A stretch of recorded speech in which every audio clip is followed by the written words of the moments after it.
그러므로 함께 하늘의 부르심을 받은 거룩한 형제들아, 우리가 믿는 도리의 사도이시며 대제사장이신 예수를 깊이 생각하라.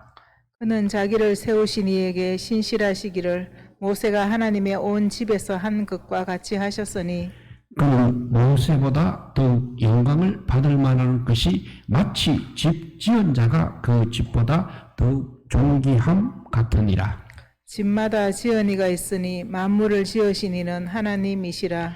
또한 모세는 장래에 말할 것을 정언하기 위하여 하나님의 온 집에서 종으로서 신실하였고, 그리스도는 하나님의 집을 맡은 아들로서 그와 같이 하셨으니 우리가 소망의 확신과 자랑을 끝까지 굳게 잡고 있으면 우리는 그의 집이라. 아멘.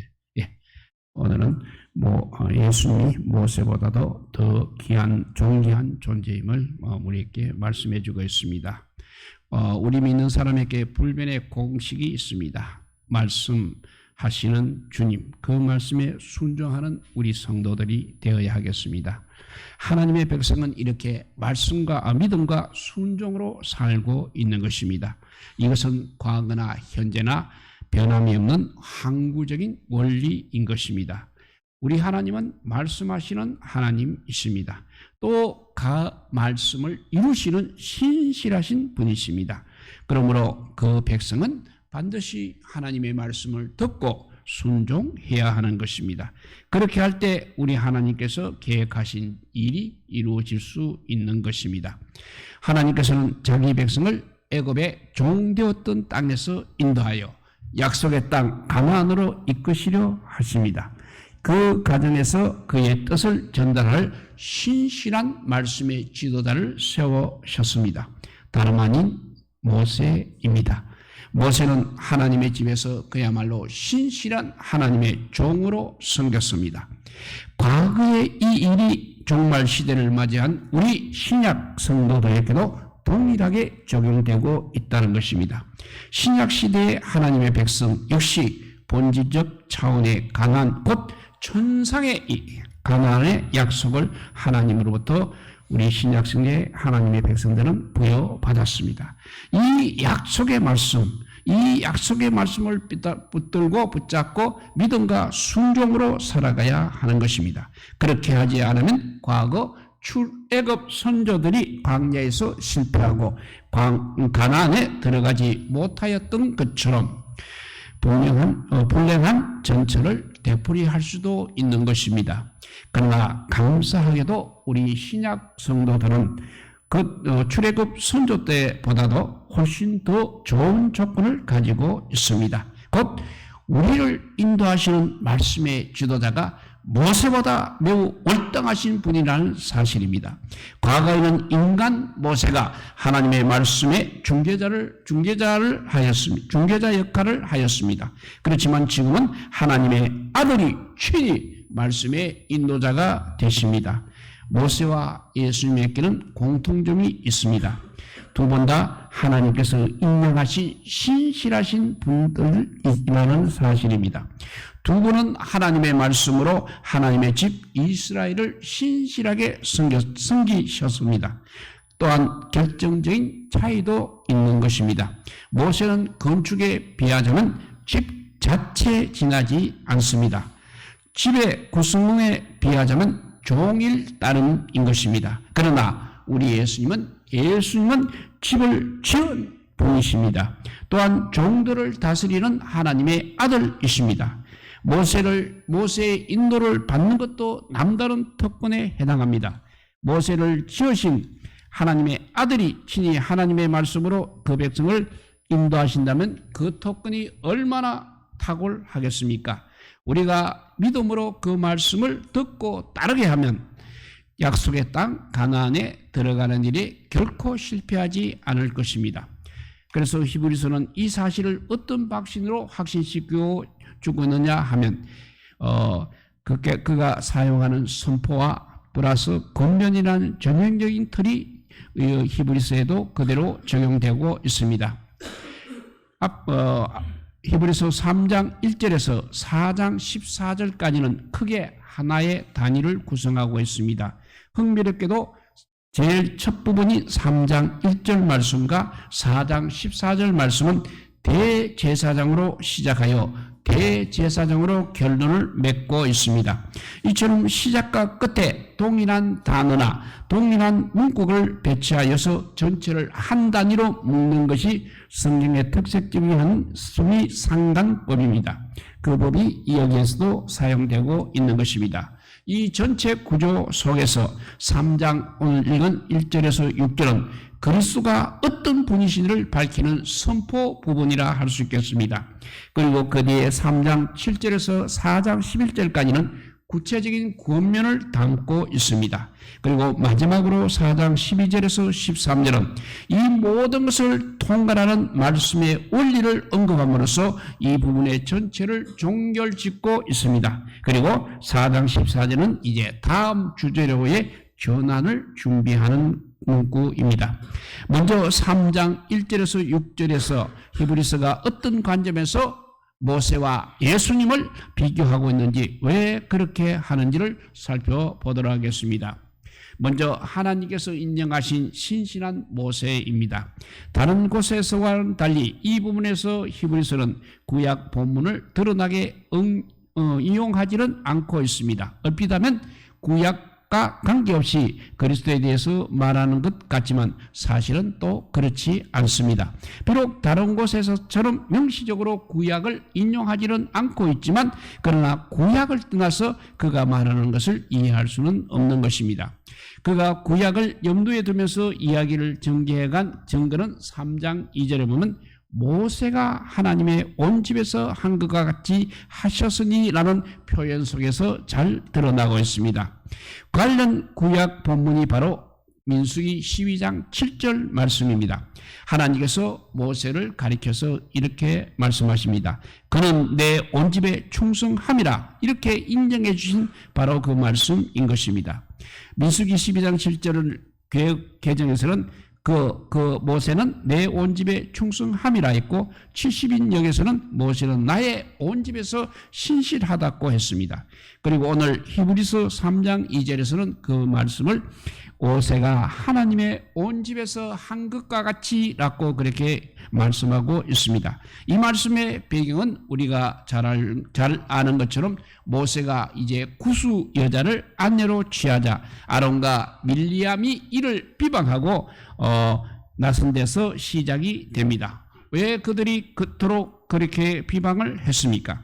모세의 결혼이 그렇게도 책망받을 만한 일이었습니까? 그렇다면 어떤 점이 책망의 이유가 되었습니까? 왜 그러면 이방 여인을 취했기 때문인 것입니까? 아니면 본처 십보라를 두고 다른 여인을 취했기 때문이라 할 수 있겠습니까? 이 문제와 관련하여 정확한 형편을 살피는 데는 여러 가지 한계가 있습니다. 우선 이 구수 여자의 정체를 우리가 정확히 알 수가 없는 것입니다. 성경에서 이 여자에 대한 이야기는 이곳에 단 한 번만 등장하기 때문입니다. 일부 학자들은 구산과 미디안을 일치시키는 하박국 3장 7절에 의거하여 이 구수 여자를 미디안 여자인 십부라, 본래 모세의 아내인 십부라와 동일 인물로 여기고 있습니다만 이 시점에서 과거의 결혼 이야기를 문제 삼는다는 것은 앞뒤가 맞지 않는 것입니다. 또 십부라와 다른 인물임이 분명합니다. 만약 모세가 다른 여자를 아내로 취했다 할지라도 당시 어떤 기준에서 보게 되면 그것 자체가 큰 문제가 아니었을 것입니다. 하지만 좀 더 실제 상황에 가까운 이해는 이 무렵에 십보라는 이미 죽었다는 사실입니다. 모세가 그래서 새롭게 아내를 맞은 것으로 보고 있는 것입니다. 그렇다면 아론과 미리암은 이방 여인을 아내로 취한 것에 대해 비판을 하고 있는 것입니까? 물론 이방 여인을 석방길 만한 일은 아닐 것입니다. 그렇다고 해도 불법은 아닌 것입니다. 하나님께서는 가나안 여인들과의 결혼은 엄격하게 금하셨습니다. 그렇지만 타민족 여인들이 결혼의 대상에서 제외되는 것은 아니었던 것입니다. 아론과 미리암이 모세에 대해 대항하였던 실질적인 이유는 다른 데 있었던 것입니다. 이는 그들이 모세에게 던지는 말 속에서 잘 드러나고 있습니다. 민수기 12장 2절 말씀입니다. 여호와께서 모세와만 말씀하셨느냐 우리와도 말씀하지 아니하셨느냐 했습니다. 그들은 모세의 독점적 지도력에 대한 불만을 표출하고 있는 것입니다.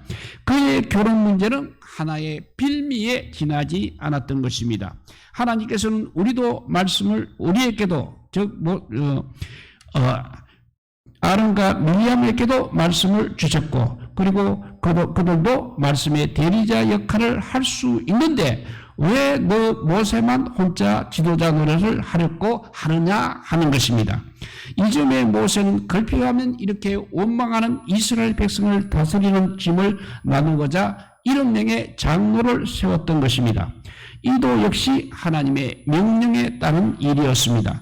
또한 하나님께서는 이들 모두에게 모세에게 주셨던 것과 같은 하나님의 영을 주셨습니다. 그래서 이 7명의 장로들을 인정하여 주셨습니다. 그런데 아론과 미리암의 입장에서 보면 이 일도 역시 불만의 소지가 있는 것입니다. 하나님의 말씀을 받은 자신들이 있는데도 불구하고 왜 그렇게 다른 사람들을 자꾸 세우느냐 하는 것입니다. 말씀의 지도력을 자신에게만 제한하는 이와 같은 인식은 하나님의 뜻에서 어긋날 뿐 아니라 모세의 자세와도 크게 비교가 되는 것입니다. 70인의 장로 위에 하나님의 영이 임했습니다. 그런데 그들과 장막에 함께 있지 않고 자신들의 진영에 있었던 엘닷과 메닷에게도 놀랍게도 하나님의 영이 임했던 것입니다. 그 엘닷과 메닷이 예언을 하기 시작하자 여호수아는 또 모세의 지도력이 분산되는 것이 아닌지 매우 걱정스러워했습니다. 그래서 모세에게 이 사람들은 금하는 것이 좋겠다고 조언을 하기도 했습니다. 그러나 모세는 이들뿐만 아니라 이스라엘 백성 전체가 자신처럼 하나님의 영을 받아 다 선지자가 되었으면 좋겠다고 대답을 합니다. 모세의 이런 넓은 왕과는 달리 아론과 미리암은 자신들에게만 하나님의 말씀의 대변자로 남고 싶었던 생각이 앞섰던 모양입니다. 여호와께서 우리와도 말씀하지 아니하셨느니라는 아론과 미리암의 주장을 하나님께서도 들으셨습니다. 하나님께서 이것을 모세와 하나님 자신에 대한 불순종의 도전으로 여기셨습니다. 그래서 하나님께서는 세 사람을 회막으로 부르십니다. 그리고 아론과 미리암을 엄중히 책망하십니다. 그 말씀이 민수기 12장 6절에서 8절입니다. 읽어봅니다. 내 말을 들어라. 내 중 선지자가 있으면 나 여호와가 환상으로 나를 그에게 알리기도 하고 꿈으로 그야 말하기도 하거니와 내 종 모세와는 그렇지 아니하니 그는 내 온 집에 충성함이라. 그와는 내가 대면하여 명백히 말하고 은밀한 말로 하지 아니하며 그는 또 여호와의 형상을 보거늘 너희가 어찌하여 내 종 모세를 비방하기를 두려워하지 않느냐 하셨습니다. 아론과 미리암이 여호와께서 우리와도 말씀하신다고 그렇게 주장은 하고 있지만 하나님께서 그들에게 말씀하시는 방법은 모세에게 말씀하시는 방법과 그 차원이 다르다는 것입니다. 하나님께서는 모세를 자신과 직접 대면하는 자로 택하셨습니다. 그리고 아론과 미리암 앞에서 모세의 특별함을 인정해 주셨던 것입니다. 그래서 그는 내 온 집에 충성함이라. 바로 이것이 모세에 대한 우리 하나님의 평가였습니다. 이렇게 모세에게 대해서 알아봤고 그 다음에는 신실하신 대제사장 예수 그리스도입니다. 히브리서 설교가는 민수기의 전후 내용을 잘 알고 있었습니다. 그가 민수기 기록의 흐름을 따라 이 얘기를 전개해 나가기 때문에 우리 또한 그 흐름을 잘 숙지하고 있어야 하겠습니다. 민수기 11장부터 원망하고 불순종하는 이스라엘의 모습이 본격적으로 소개되고 있습니다. 이스라엘 백성들은 하나님의 영광과 그 큰 이적을 보고서도 하나님을 10번이나 시험하고 있었습니다. 또 이스라엘 백성들의 불순종이 가장 구체적으로 소개되고 있는 것이 바로 민수기 13장과 14장입니다. 가데스 바네아에서 이 가나안 땅 정탐과 그 위에 반역의 모습이 기록되어 있습니다. 그들은 하나님의 약속의 말씀을 따르지 않고 눈에 보이는 것만을 따라 판단하다가 결국 가나안 땅에 들어갈 기회를 잃어버리고 말았습니다. 이 불신과 이 불순종의 이야기를 바탕으로 훗날 다윗이 시편 95편을 지어서 자기 시대의 하나님의 백성을 향해서 오늘날 너희는 너희 조상들처럼 하나님을 시험하지 말라고 권면을 하게 됩니다. 이 시편 95편 본문이 바로 히브리서 3장 7절에서 11절에 인용되고 있습니다. 이 본문을 바탕으로 한 긴 권면이 바로 히브리서 14장 11절까지 이어지는 것입니다. 시편 95편 배후에 놓인 더 원천적인 본문 역시 민수기 또 11장 14장 11장에서 14장인 것입니다. 11장에서 14장의 사건을 이제 다윗이 시편 95편에 인용해서 말하고 있고 또 오늘 히브리서 3장에서 또 4장에서 그렇게 이어지는 것입니다. 그래서 이 본문을 바탕으로 한 긴 권면이 바로 4장 11절까지 이어지는 것입니다. 시편 95편 배후에 놓인 더 원초적인 본문 역시 민수기 11장에서 14장이라고 했습니다. 그리고 이 원망과 불순종의 이야기 가운데 바로 민수기 12장 7절 말씀이 놓여 있는 것입니다. 다시 말해서 하나님께서는 원망하고 불순종하는 이스라엘 백성 한가운데 신실한 말씀의 종 모세를 세워 놓으신 것입니다. 자, 여기에 가나안을 향하여 나아가는 하나님의 또 다른 백성이 있습니다. 곧 세상의 거친 광야길을 걸어가고 있는 신약 시대의 성도들인 것입니다. 지치고 넘어지기 쉬운 그들을 말씀으로 이끌어줄 좀 더 신실한 인도자가 필요했던 것입니다. 그분이 다름 아닌 예수 그리스도이십니다. 광야 생활 동안 모세가 하나님의 온 집에서 신실하였던 것처럼 신약 백성의 인도자이신 예수 그리스도 예수 대제사장 역시 신실한 분이어만 했던 것입니다. 그래야만 흔들기 쉬운 우리들에게 하나님의 말씀을 흔들림 없이 전할 수 있기 때문인 것입니다. 이 부분에서 우리가 질문이 하나 나올 수 있습니다. 모세의 신실함에 대한 성경적 증거는 민수기 12장 7절에서 분명히 드러나고 있습니다. 예수 그리스도의 신실함에 대한 성경적 증거는 그러면 어디에서 찾을 수 있는 것입니까? 히브리서 설교자가 이를 구약의 메시아 본문들을 통해서 밝혀주고 있습니다.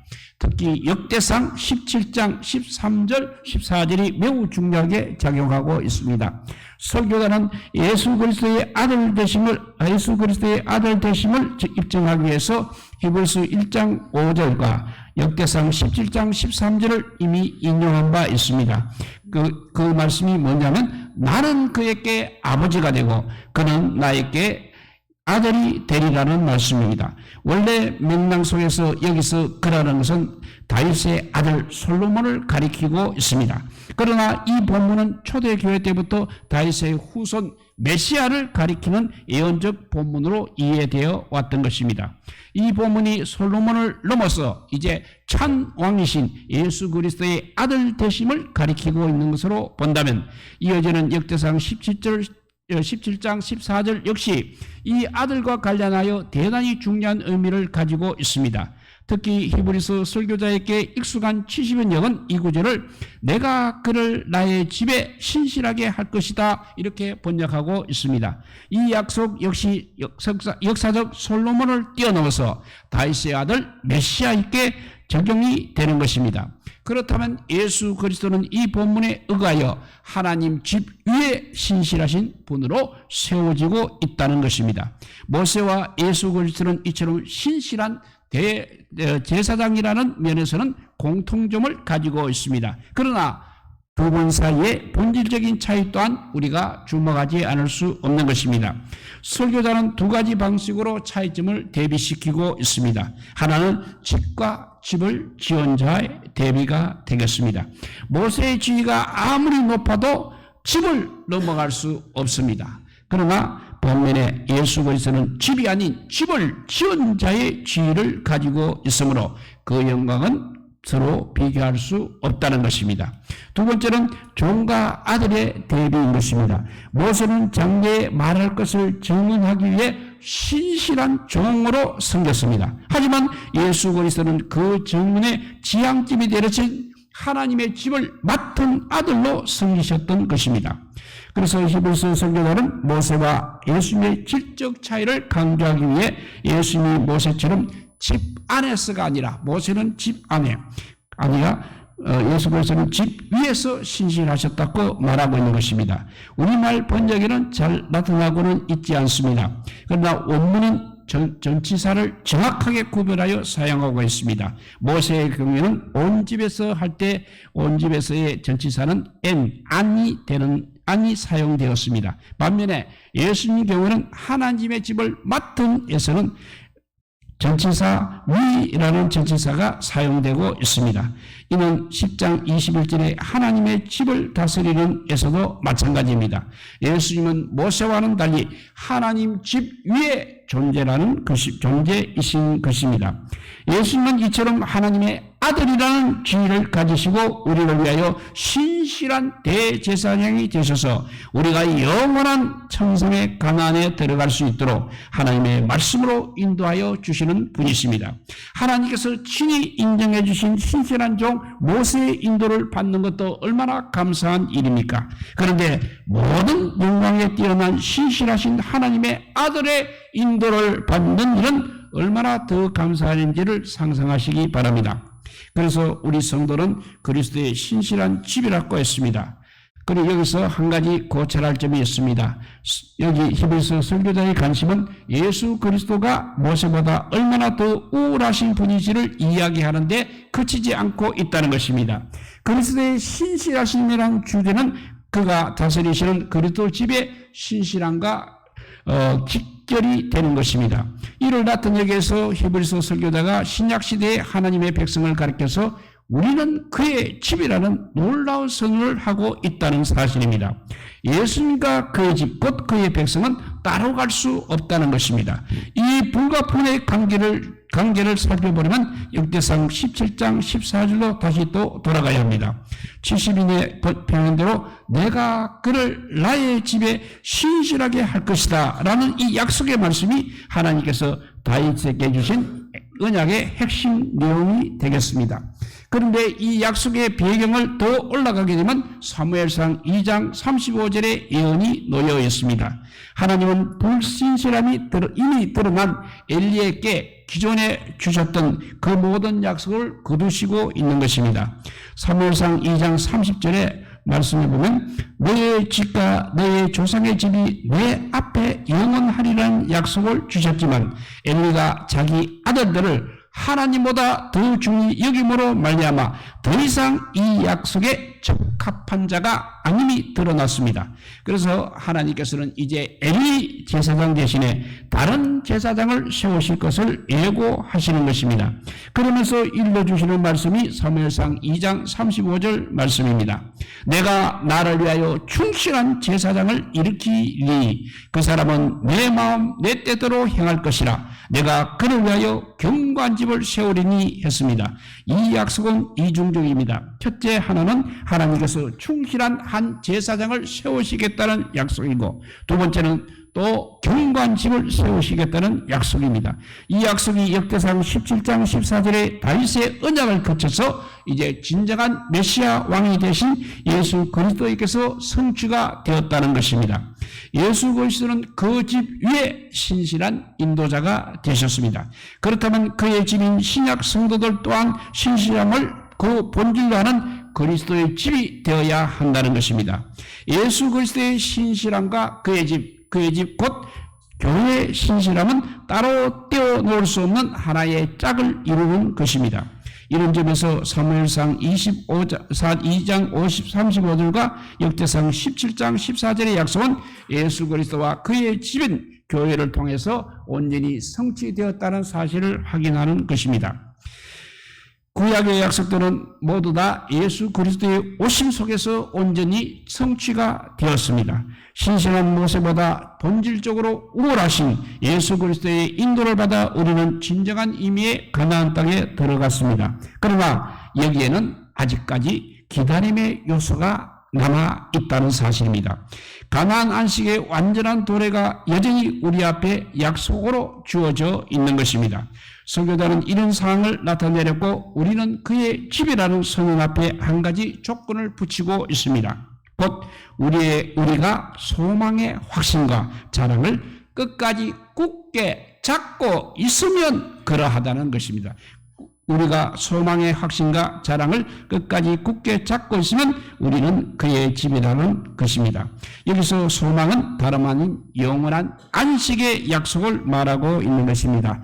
그리스도께서 이미 우리를 위해서 확보해 놓으셨습니다. 영원한 안식을 확보해 놓았습니다. 여기서 확신이라는 말은 10장 35절에 담대함으로 번역되기도 합니다. 우리가 이 담대함을 끝까지 붙들어 나가게 되면 그 끝에 하나님께서 예비하신 상이 있다고 하십니다. 그러므로 소망의 확신, 소망의 담대함과 자랑을 우리가 끝까지 붙잡아라는 것은 우리를 결코 실망시키지 않으시는 하나님의 약속에 대한 담대함과 자랑을 계속 견지하고 누리면서 살아가는 요구인 것입니다. 이제 그리스도의 집인 우리 성도들은 믿음과 순종으로 살아야 하는 것입니다. 모세보다 더 우월하신 하나님의 아들의 인도를 받으면서 불신과 불순종에 빠진다면 그 책임이 더 클 수밖에 없는 것입니다.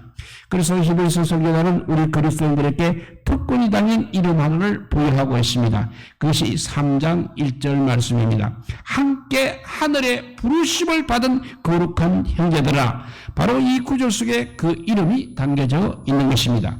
이 문구를 좀 더 문자적으로 옮기게 되면 거룩한 형제들, 하늘의 부르심의 동참자들이요 라고 이렇게 우리의 이름을 부르는 것입니다. 하늘의 부르심의 공동 참자들, 얼마나 놀라운 이름인지 모릅니다. 우리는 이 가치를 세상 속에서는 빛내는 그리스도인들이 되어야 하겠습니다.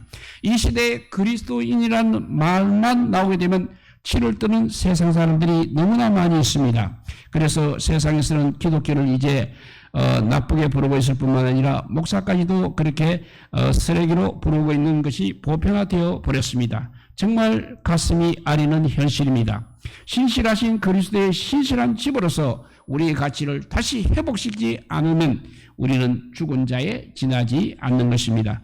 이것은 사무엘상 2장 35절과 역대상 17장 14절에 나타나는 집에 대한 약속의 성질을 알고 그 종착점을 향하여 나아가는 우리의 기다림의 삶의 과제라고 할 수 있겠습니다.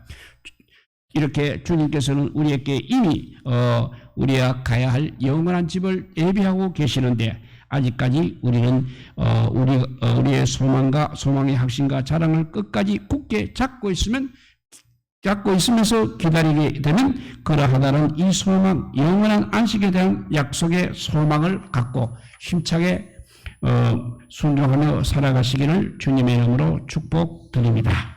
기도하겠습니다. 사랑의 하나님 감사합니다.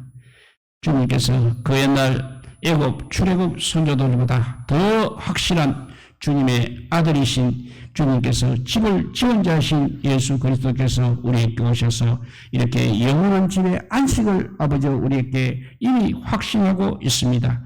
주여 그럼에도 불구하고 우리는 아버지 주의 말씀대로 순종하지 못해서 오히려 세상 사람으로부터 비판을 받고 있는 실정입니다. 이제 거기서 우리가 벗어나게 하여 주시옵소서. 정말 우리에게 아버지 영원한 집이 이미 마련되어 있음에도 불구하고 그것을 바라보지 못하는 어리석은 자가 되지 않게 하여 주시고 그 집을 향해서 오늘도 날마다 나아가서 마지막에 아버지 그 집을 정치하는 저희들 되게 하여 주시기를 간절히 빌고 원하오며 우리 구주 예수 그리스도 이름으로 기도드리옵나이다. 아멘.